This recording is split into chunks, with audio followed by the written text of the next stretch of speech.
welcome everybody. We're having a few IT difficulties this morning, so welcome to virtual delivery of this national meeting. Welcome to our Soil Health and Action Panel session today. I'm really excited to be here. Good morning, good afternoon.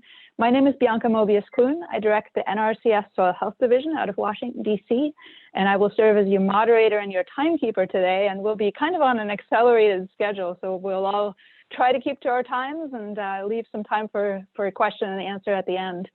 So wholehearted welcome to all of you today. Also wholehearted welcome to any of those who will catch up later. We are recording the session today, so we're excited to be able to provide that. And I will moderate the session today. I will look at the Zoom chat, so if you have questions at any point throughout the session, please feel free to type those into the Zoom chat. Also, any questions you still have that are unanswered after, I understand that both the Zoom and the Whova chats for the session will be compiled and answered after the session, so feel free to go to that. Also, there'll be a QR code that will display in the last 3 minutes of the session, and that's for any of you who are wanting CEUs. Make sure to take a picture of that so that you can get your CEUs. So with that, on to soil health, a topic that's near and dear to my heart and to all those who are on today. We're really excited to share news with you. I would say from NRCS, you know, long-term NRCSers, those who have just joined, producers, our agencies, partners alike, all say they've never seen anything light a fire the way that soil health has. The agency hasn't seen this much excitement, this much motivation and passion around any one particular topic. And we find that our staff, our partners, and our customers are hungry for information on soil health. And that's really because we have an opportunity here today to change the way that agriculture works fundamentally so that we can both improve our natural resources and the environment while at the same time providing economic and social viability to producers who are practicing these soil health management systems nationwide. And so that's really exciting. Soil health is really a once-in-a-lifetime opportunity to push a new approach to agriculture. And we're seeing that folks are succeeding at this. We're sequestering carbon, we're regenerating soil function, we're regenerating agricultural and ecosystem resilience, and humanity's ability to feed itself. We're able to face a changing climate better when we practice these systems. We're able to deal with weather extremes. We're able to deal with an increasing population better. There are just so many potential benefits of soil health. And so we're really excited today. We'll let you all catch a glimpse of 4 innovators who are doing amazing things in their communities with soil health management systems. And so this session is all about there's something everybody can learn from everybody. We've got 4 amazing producers on today. Most of the time will be them sharing what they bring to the table, what they've done on their operations. I want to take just a very brief moment to go through what our agency talks about as the soil health management principles, because I think, oops, sorry about that. I think it really kind of provides a framework from which all of us can look at this and all of us can learn from any one particular producer. Because I think what you'll find that's similar between these diverse systems and diverse soils, diverse production systems are that overall, what we're trying to do is we're trying to minimize disturbance, whether that's biological, physical, or chemical disturbance to a system. We're trying to minimize that because overall, the simple message is that what we're trying to do here is we're trying to incorporate these principles to get closer to what happens in native ecosystems.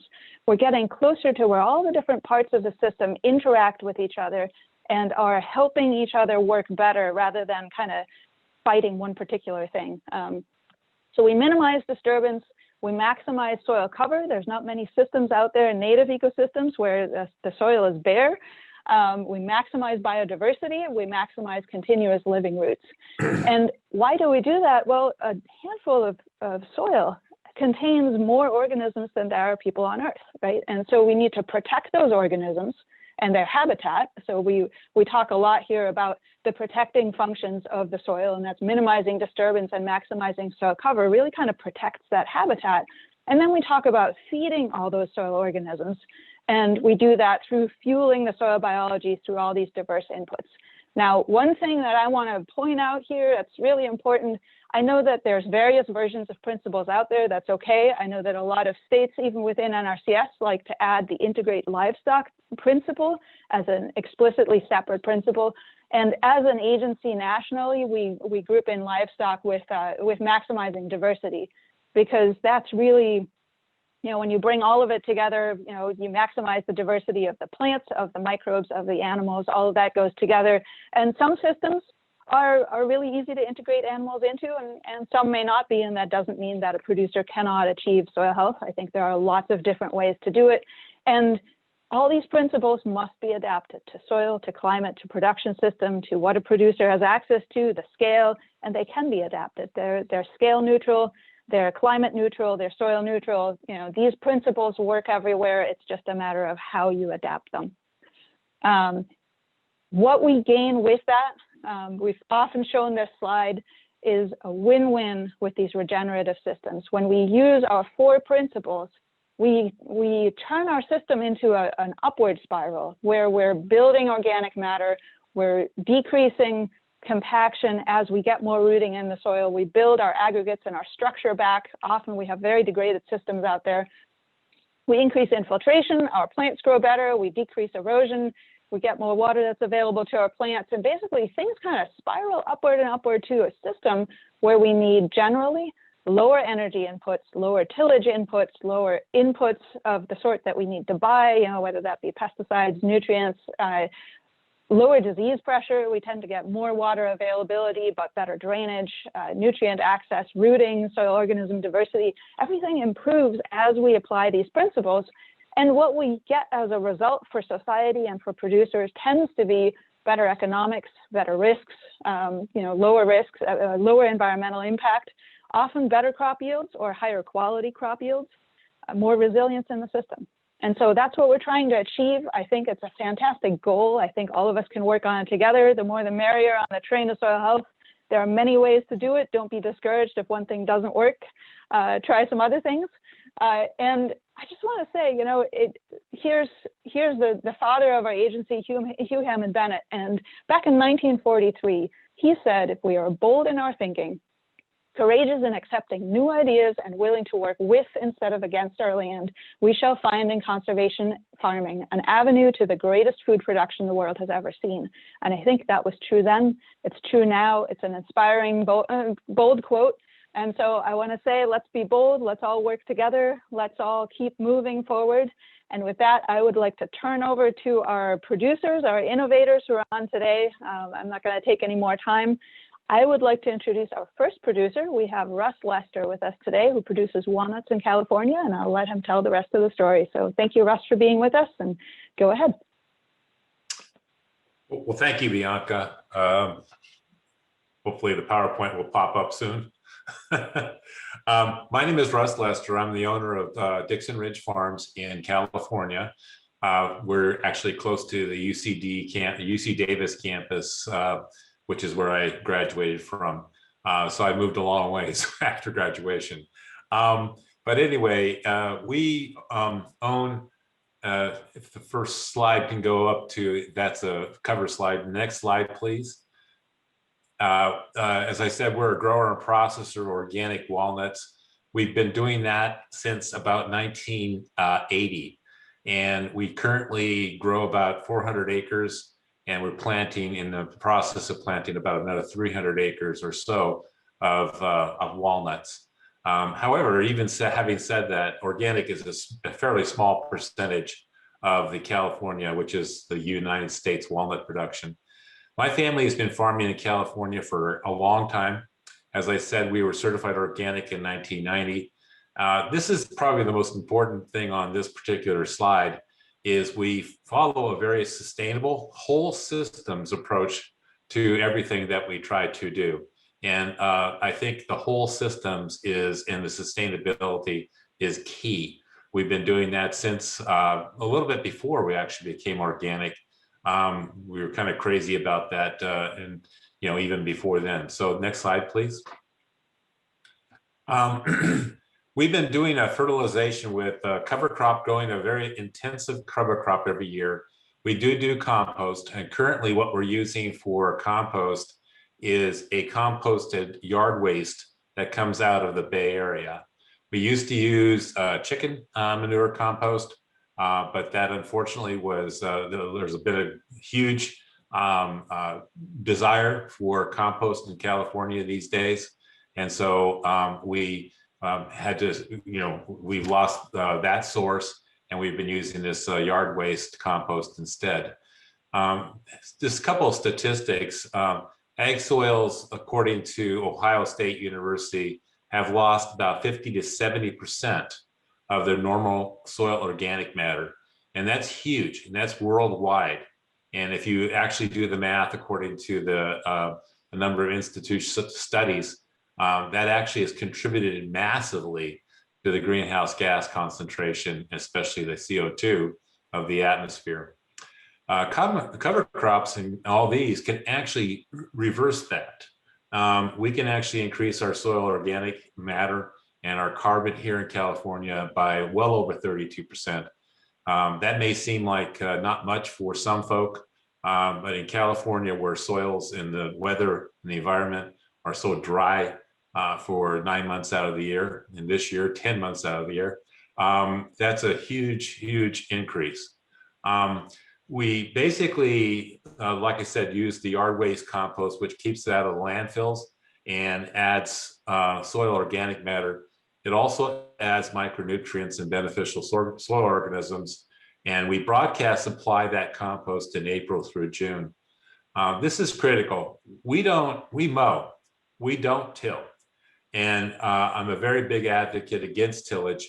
The only time we till is to, and you'll see the photos of it later on, is to make enough loose soil so that when we replant our cover crop seed every 5 years approximately, that seed can get embedded in the soil and grow rapidly.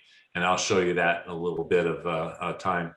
And again, the soil tillage decreases soil organic matter by a significant, just one tillage can actually decrease it by 27%. Additionally, we've been doing this for the last, since 2007, adding char ash, which is a byproduct of our biomass generation system that we use as well, to the soil. And that sequesters even more carbon and nitrogen. So please, next slide. We also, because of the massive amount of cover crop, we adopted or developed actually here a new irrigation system. What we do is I stole the hoses through the trees from the vineyard people, because that's the way they get it in their vineyards. And then we stole the drop rotary sprinklers from a greenhouse operations and put them together.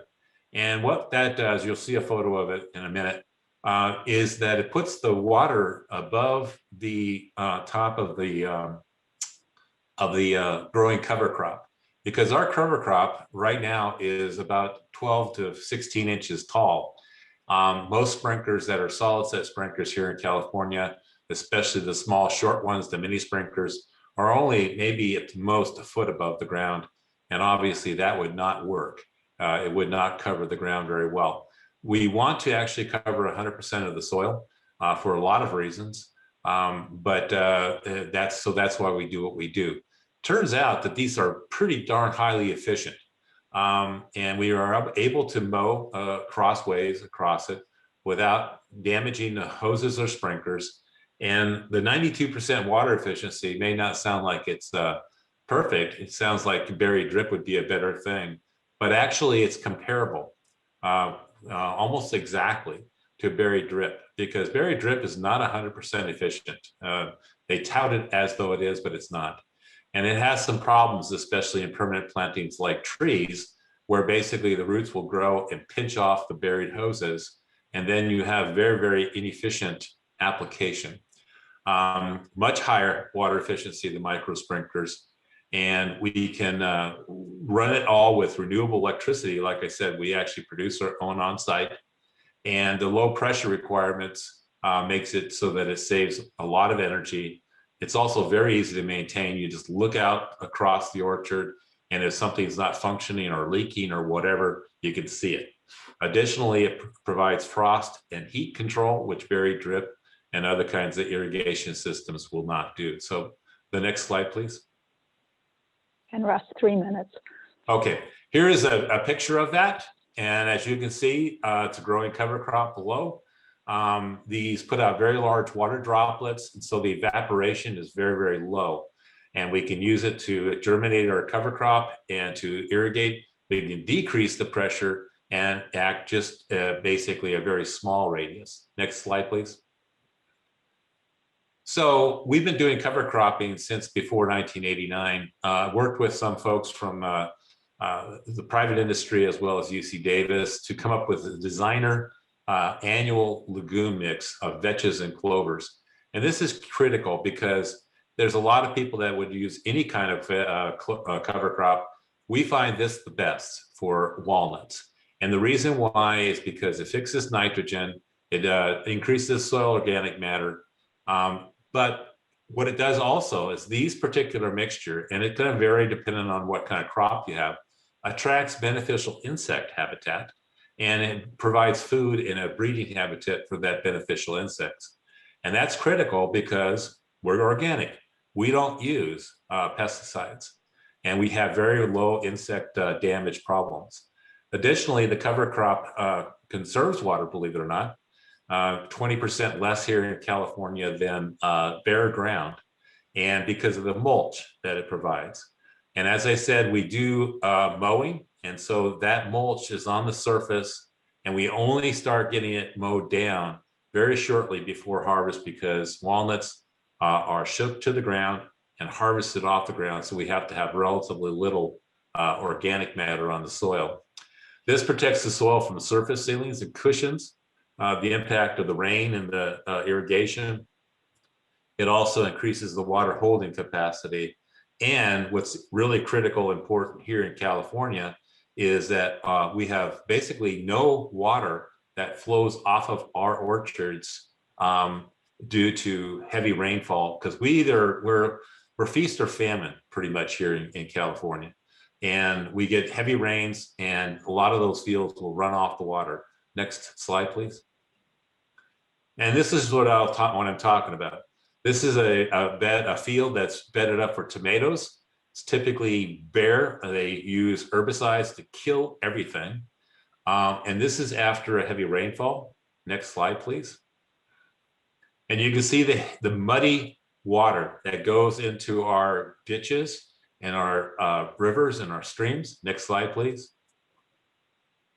And this is an orchard, same problem, practicing, herbicide kill on the orchard. And you can see the water flowing out of that. This is all taken the same day, same storm. Next slide, please.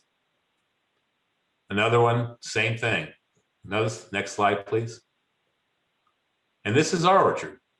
You don't see any water out there, do you? And that's because it's all going into the ground.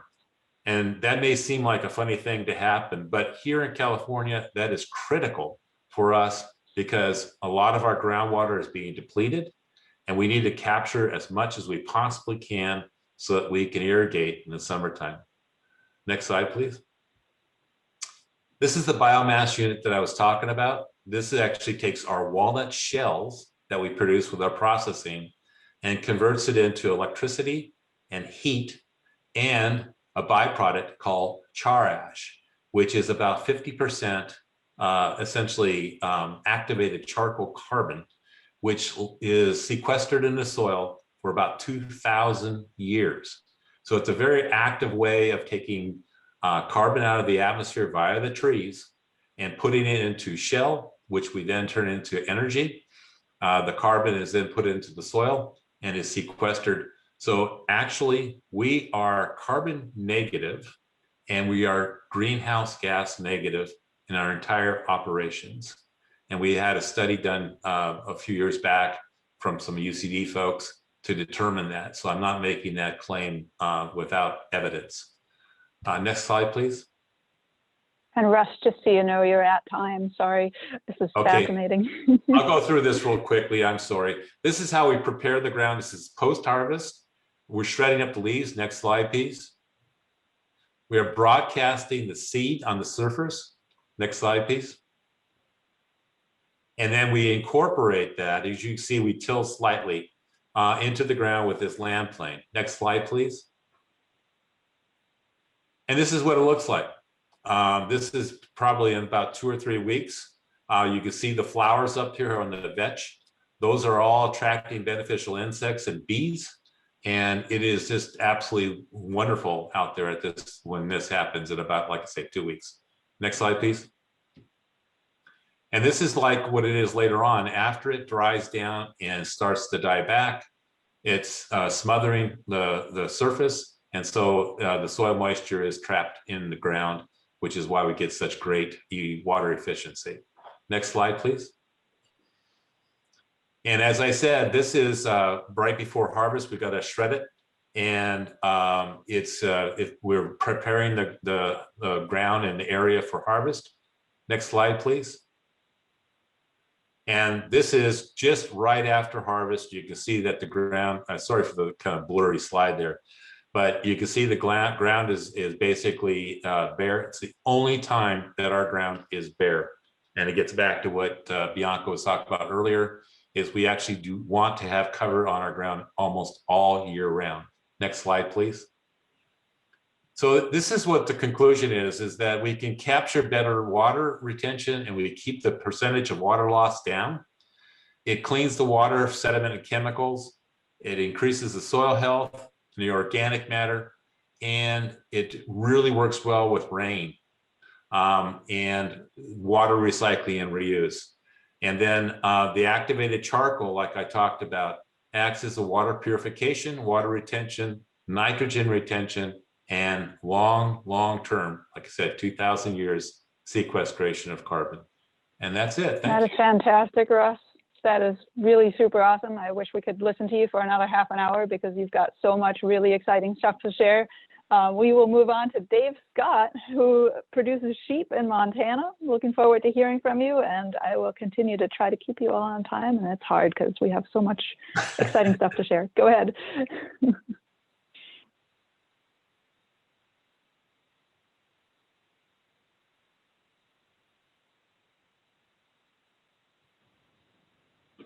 Trying to get this PowerPoint up.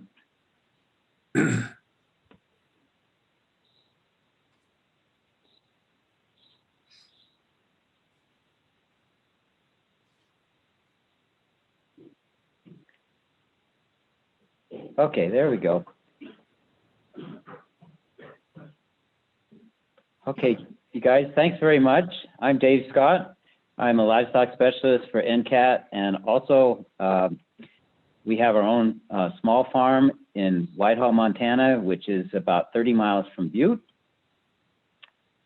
Jason's helping me here. Okay, and I just wanted to say right from the get-go that our journey into regenerative agriculture, in particular regenerative grazing, is not something we thought up. We used resources from a lot of different people who were a lot smarter than we were. So I wanted to welcome you to this conference, and I wanted to say, underline that a lot of what we found out and applied on our farm, we gained through conferences. So I hope that's the same for everybody today and tomorrow for this conference, and we certainly welcome you. Also, we learned a lot from state and county extension and from NRCS. And if you haven't yet found out about NCAT's ATRA website, there's lots and lots of resources on that website. Basically, what ag specialists do that work for NCAT, they go to conferences, talk to other farmers, then come home and write or do podcasts or videos about it. So check us out. Montana Highland lamb began as a grazing dairy in 1982. We're about 30 miles, as I said, from Butte, and we're a high mountain valley, elevation about 4,200 feet. We switched to ewes and sheep in 2003, mainly because our kids grew up and left the farm, and we realized if mom and dad still milk cows, that we're never going to see our kids again. So we've been doing sheep since 2004. We have about 150-pound ewes with 170% lambing rate per exposed ewe. Our grass season extends during the active season from May until September, about 4 months, and then we have 3 months of stockpile grass. We have 32 acres of irrigated, 2 small pivots, and about a third of it is hand lines. We move the sheep daily, and we direct market all of our ewes. As you can see, our little valley has wonderful mountains, rarefied air, as in this example here with these clouds. Our stocking rate is just under 7 ewes per acre with the lambs by their side.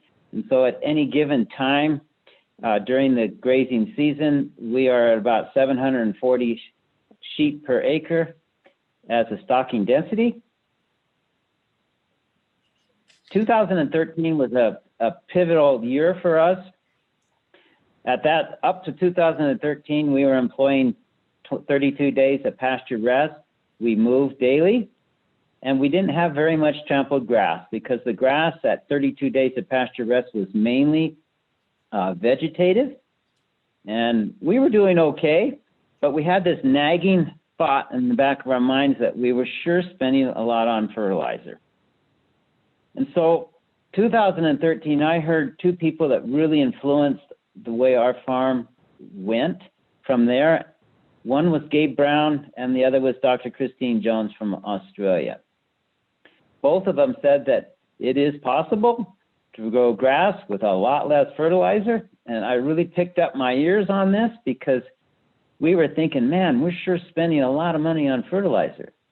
And also, Gabe threw out the point that farming is a lot more fun when you're just not inputting nature to death. And so we signed on. 2013, we made one big change. We upped our pasture rest from 32 days to 42 days. And the idea behind this was it would give our grass plants in the pasture much more time to put out root exudates to feed soil microbes. We kept our high stocking density of about 70,000 pounds live weight of sheep per acre. And because we were now grazing much taller and much more mature grass, we were able to trample a lot. So we had 2 different pathways going here in which we are feeding soil microbes. One was through exudates coming out of the roots of the plants because these plants were had a lot more time to grow, and the other one was trampled grass that the soil microbes decomposed. So the result, after 4 years of transition, was these right here on this slide. For 5 seasons now, we have gone from 160 units of actual N to 0. So for 5 years now, we have not fertilized with any inorganic fertilizer. This has saved us about $125 an acre. And I got those figures using about 75 cents a unit of N. We were using ammonium nitrate and ammonium sulfate blend. Our irrigation has decreased by 25%. So we are now paying 25% less energy costs, and also we are moving hand lines 25% less. This is the result of going from 7-day cycles on our irrigation, which is every day of the week, to 10-day cycles. So now we have 3 days off every 10 days, which we are appreciating a lot. You know, there's the social aspect of farming too. We can go camping now for 2 or 3 days instead of moving pipes. So my wife and I like that a lot. Our pasture production has actually increased from 6 tons of dry matter to 7 tons of dry matter per acre. We monitor this production through the good old NRCS hoop. We take hoops every 5 days, so we know really pretty well how much production per acre of grass that we have. Most of this increase in production turns up in fall and winter stockpiled pasture because we have a lot larger grazing wedge all through the summer because we're working with 42 days of rest instead of 32. So when we end in September, our summer pasture season, we've just got a lot more grass out there to graze in the fall and the winter. So if you add up all these savings, it comes out to just under $300 an acre. And the neat thing about it is this $300 an acre is showing up at the end of the year in our bank account.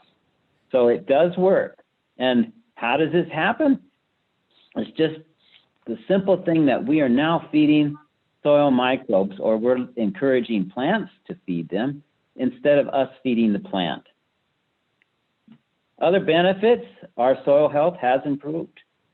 Water is infiltrated much better. A few years ago, our pivot stopped during the middle of the night, ran for 10 hours in one place.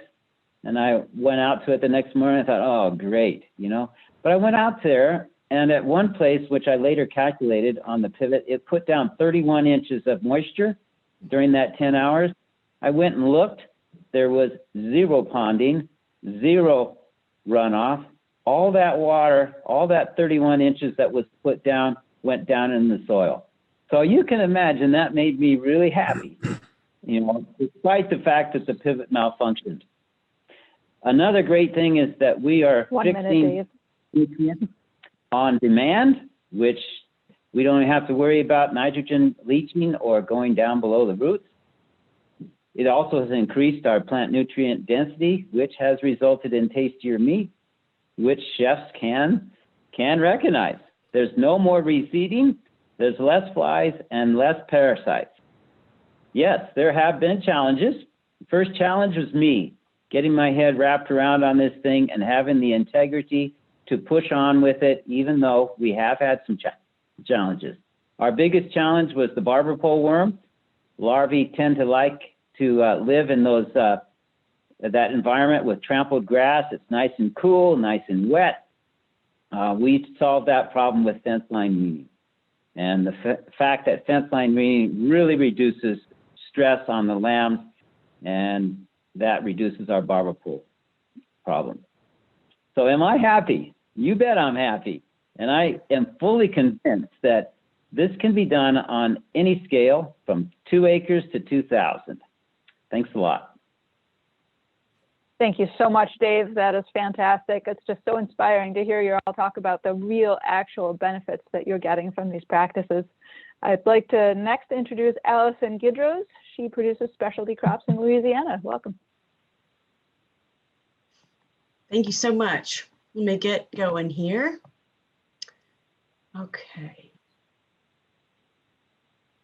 Okay, so yes, my husband and I have a Fullness farm in Baton Rouge, Louisiana. This is going to be a little bit of the outline of what I'm going to talk about. I'm going to talk a little bit about our farm. I had the opportunity to go back and get my master's degree at LSU, focusing on soil health and looking at soil health on our farm. So this data is going to be coming from my farm. And I'm just going to pick out just a few interesting tidbits from the research, and then talk just for a little bit about some of the techniques that we use. So here we go. We are a very small farm. We started just at ½ an acre. Now we're at 1.5 acres, and that will play in when I talk about the research. We grow a high diversity of specialty crops sold directly to the consumer. We have done it all organically from the beginning, and because of that, we focus on the soil first and foremost. So the plants aren't stressed out. We have healthy, high quality crops to sell to our consumers.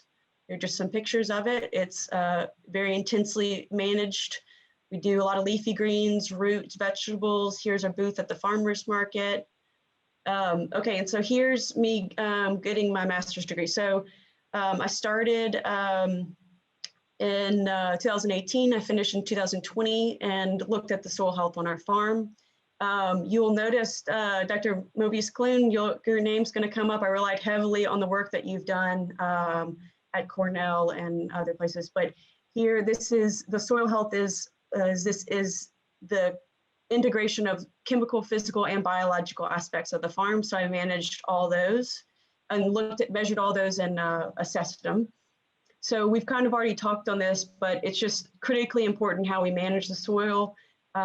Picture of the Dust Bowl, we know viscerally how mismanagement can really can destroy communities, and civilizations throughout time have had to relocate because of the mismanagement of the soil. So, and also we've touched on this too, just about how in 1 teaspoon of soil, there's more biology than we have people on Earth. So Sometimes soil health and quality is used interchangeably, but I relied on the term soil health to show it really is an ecosystem full of life. And so we need to be respecting the life that's underground. And that the diversity underground represents the largest reservoirs of diversity on Earth. So, you know, often we think about the rainforest and things like that as far as diverse ecosystems, but under the soil is even more diverse.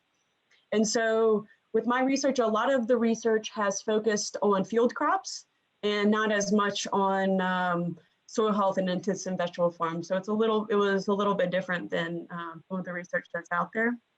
Again, I relied on Dr. Moebius-Clune's work. Here's this comprehensive assessment of soil health. It also has laboratory procedures that were put out right when I was beginning my research in August 2018. So I was very grateful for that and relied on a lot of those. Here's an overview of our farm. I was comparing what we called old. So this is where we have started in our production since 2015. And when I began my research, we were just breaking ground in what I call the new A and new B area. So we were able to test it before any kind of fertilizers were added or plants were in the ground or anything like that. And I compared it to what I call the control, which is just a natural ecosystem, never been in agriculture production. I sampled 4 times throughout the 2 years, so every 6 months, sampled from 6 inches, and that's how I looked at my chemical and physical and biological analysis. This was an exciting thing. This is our soil organic matter. It's a little bit of an awkward unit for farmers, but in this old area where had been growing for almost 5 years, we had almost 6% organic matter. But we have high organic matter. We're really close to the Mississippi River and we're in the alluvial plain.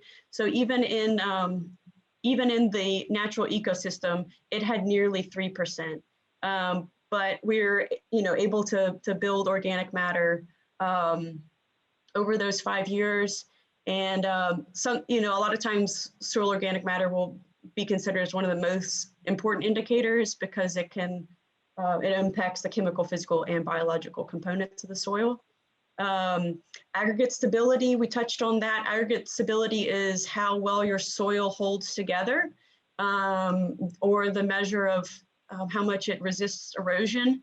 And so you can see these are the four testing times, and you can see it's comparable to the control. It was statistically the same. This is also interesting. The first measurement from our new area was high. Then it went down lower because that's when it was in production. We do some light tillage. We've changed that, going almost no till now, but it's also interesting that it bounced back up to what was the equivalent natural ecosystem in 6 months. That's really exciting to see. Something that can be a concern that we saw was that our phosphorus levels were high, very high, in the areas that we've been growing the longest. We changed up our fertilizer regime after that, and we grow a lot of leafy greens, and now we use a 1300 on those, and you can see it was starting to come down. But that's something of a concern, especially, and it can happen in organic production, especially if it's manure-based fertilizer. So, a challenge, and with this adjustment, we were able to start seeing it come down. So the conclusions to in my research was that a lot of the measurements that are considered crucial for soil health were high in the system: soil organic matter, the aggregate stability. I also measured microbial abundance, but didn't get into that for this presentation, but they were all high. And that these high levels were equivalent or higher in the case of soil organic matter than the natural ecosystem. And again, that the phosphorus was a little bit of a concern, but because of that aggregate stability, the phosphorus runoff can be a concern. But with aggregate stability, the soil is staying in place, so a little bit less of a concern.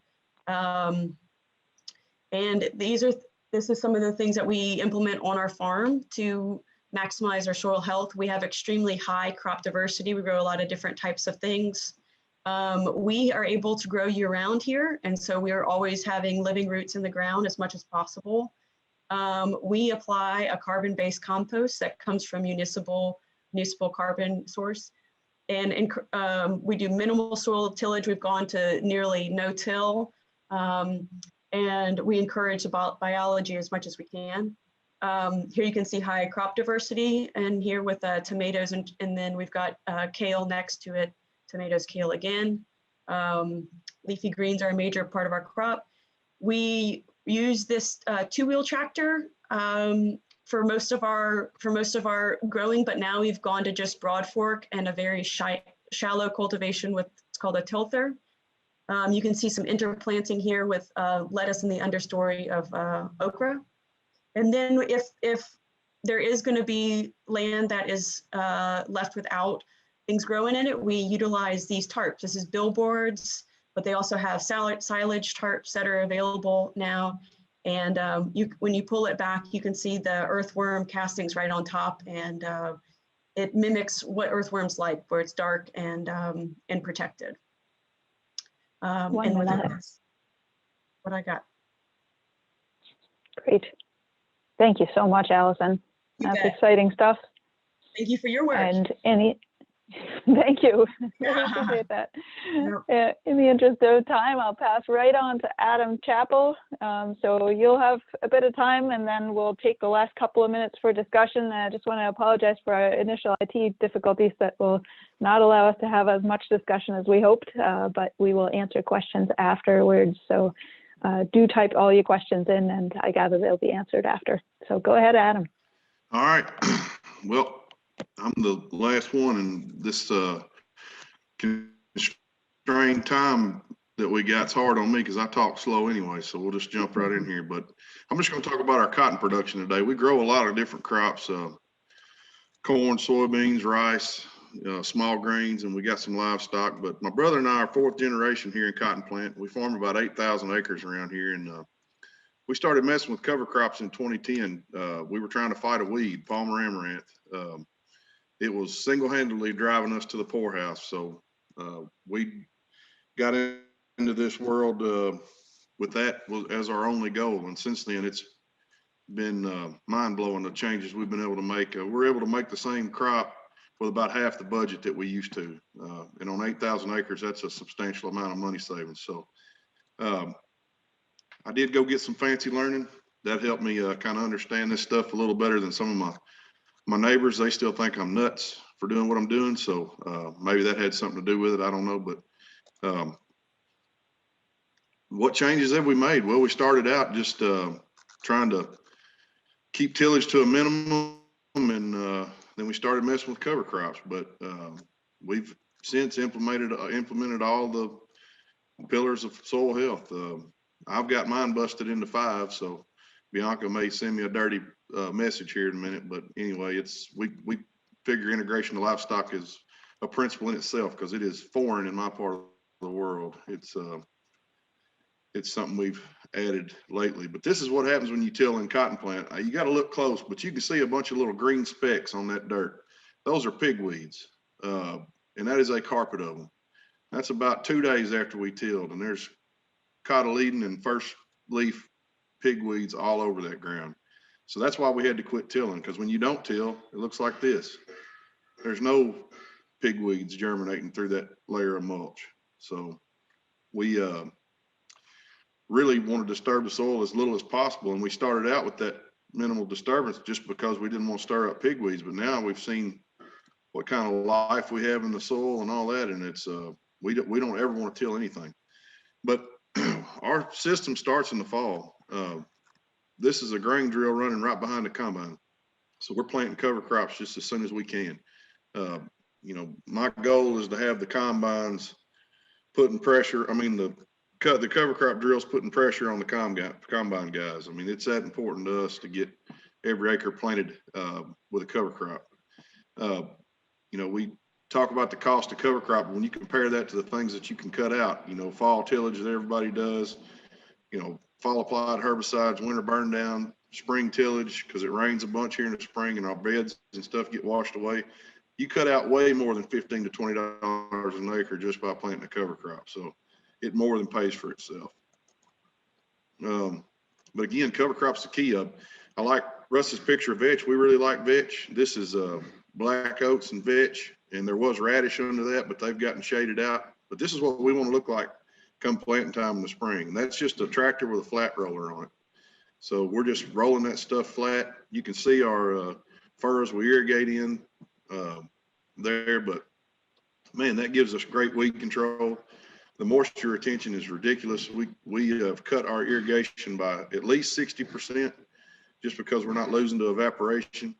And we've been able to reduce fertility significantly just because we've bolstered the life in our soil, we feel like. But, and this is what a planter looks like running through that. You know, this is our cotton planter. It's a pretty simple setup, but you know, everybody around me doesn't think you can plant through mulch like that, but we do it every year. But one thing it's allowed us to do is go to this wide row cotton because our weed control is not as big of a problem. So the first year we did it, we stayed with traded cottonseed, and I've got some economics there on the page. We cut our seeding rate in half just by eliminating every other row on our planters. We just didn't fill up every other box.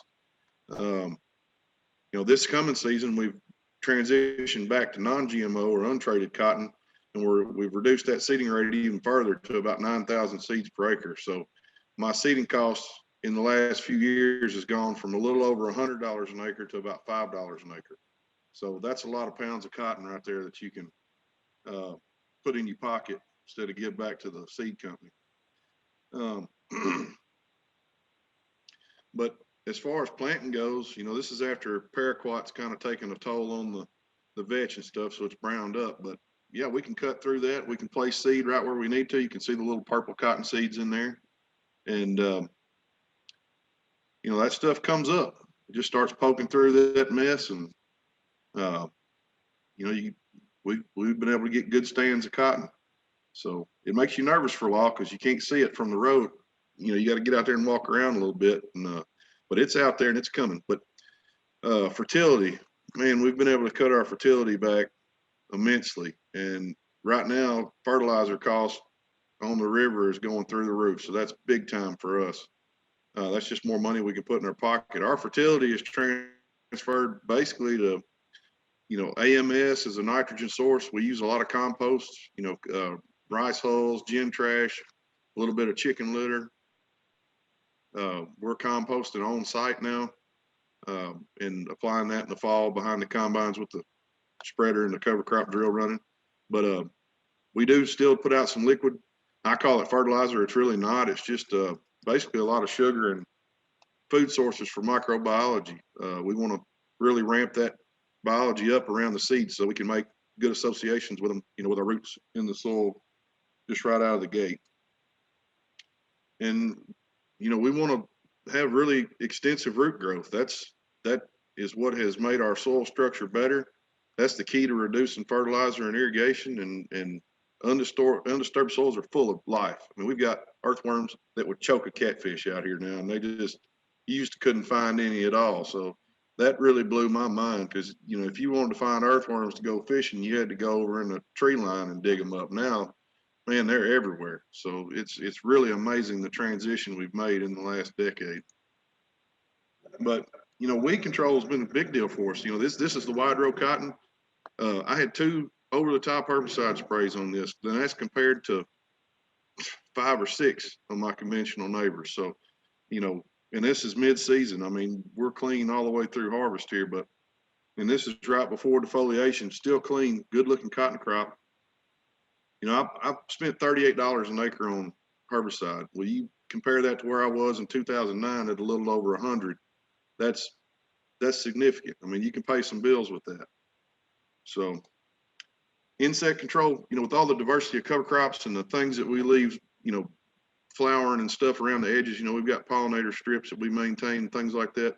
And I'm an entomologist, so I love bugs. A lot of the times to the dismay of my wife, because I'll bring something in the house to show her, and she's not near as excited about it as I am. But you can see based on state average sprays how much our neighbors are spraying for insects versus us. I mean, we've got usually 1 or maybe a couple sprays for lygus bug. Everybody else is carpet bombing, and there's a reason for that. I mean, we're not the luckiest farmers in the world. If there was, I'd have hit the lottery by now. But predators are abundant, and they do the job for free. I mean, they're out there to eat. You know, I work for food pretty regular myself, so I know exactly where they're coming from. But they will do the job. Irrigation here is huge, and I know that in a lot of parts of the countries that's hard to understand because we get so much rain, you know, 50 to 60 inches of rain a year, but we still have to irrigate, and that's because our soils are so degraded. But we've reduced our irrigation by 50 or 60%, like I said before. So that's better infiltration and less evaporation loss. That's a video I'm going to skip because I'm at a minute, but there's that cotton at harvest. It will yield on that wide row.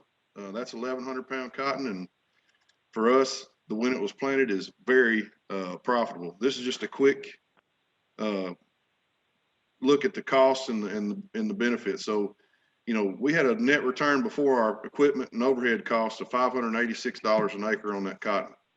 That is profitable cotton. Most folks around here are not doing that because their input costs are so high. And then finally, we've added livestock. We started interseeding the wide row cotton. We'll have a stand of oats underneath that cotton. After we pick it, we're turning cows loose and adding more dollars per acre and just adding to that soil life. But I'll just leave you with that. It's because it's always been done that way. Doesn't mean it's the only way to do it. So that's my Twitter handle and email if y'all got any questions after the fact, or just we try to post what we can on Twitter because we're always doing something weird, and I really don't have anybody local here to talk to it about other than the guys in the Soil Health Alliance, and they've all heard it before. So always looking to learn from outside close circle here. So did I make it, Bianca? Well, yeah, we are just on. That's the fastest I've talked ever in my life, I think.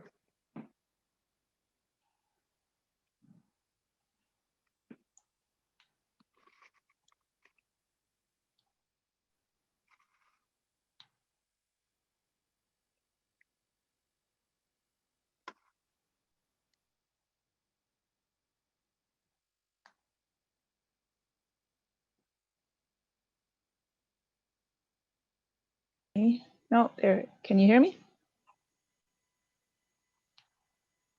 Am I back with you all? We can hear you. All right, good. So thank you all. You all are so inspiring. I wish we had another, you know, the extra 15 minutes we thought we were going to have and more. I'd love to hear from everybody more. Let's see, we have 1 minute technically in our session. I don't think we're allowed to go over, so I'm going to throw one question to you, Adam. Somebody was asking whether you can describe the fertilizer that you use, specifically a sugar containing one. Yeah, it's more than just sugar, but it's some stuff. I'm in a group of with a group of farmers that we work with a group out of Australia, and it's basically if you follow my Twitter, I call it Aussie sauce. That's what we all call it. But it's you know, it's got some micronutrient components, but as far as big macronutrients, it doesn't have much of that. It's mostly just you know, like I said, things that feed microbiology. That's the goal, is to ramp that up right around the seed and make microbial associations with our roots as soon as possible. So, you know, whether that's bacterial or fungal, you know, whatever is in that little teaspoon of soil, we want to get it excited before our plants start sticking roots in there. So if you want to get technical with it, I guess I'll have to refer you to the guy that helps me make it, but I can do that.